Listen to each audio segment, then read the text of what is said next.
Абай Құлабайұлы өлең сөздің патшасы. Өлең сөздің патшасы, сөз сарасы. Қиыннан қиыстырар ер данасы, тілге жеңіл, жүрекке жылы тиіп, теп-тегіс жұмыр келсін айналасы. Бөтен сөзбен болғанса сөз арасы, ол ақынның білімсіз бейшарасы. Айтушы мен тыңдаушы көбі надан, бұл жұрттың сөз танымас бір парасы. Әуелі хаят, хадис, сөздің басы, қосарлы, байт, мысал келді расы. Қисыны мен қызықты болмаса сөз, неге айтсын пайғамбар мен оның аласы. Мешіттің құтпа оқыған құламасы, мінәжат өлиердің зарналасы.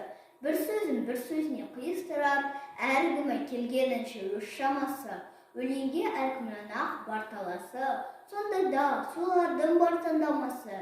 Іші алтын, сырты күмісі жасысын, қазақтың келістірер қай баласы.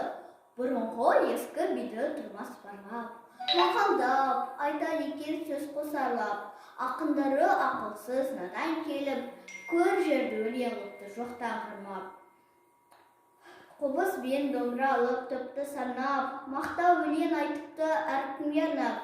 Әр елден өлеңімен қайыр тілеп, кетірген сөз қадірін жұртты шарлап. Мал үшін тілін бездеп, жанын жалдап, мал сұрап, біреуді алдап, біреуді арбап, жат елге қайыршылық қылып жүріп, өз елі бай деп мақтан құдай қарғап. Қайда бай мақтан шаққа бархан таңдап, жиса да бай болмапты қанша малдап.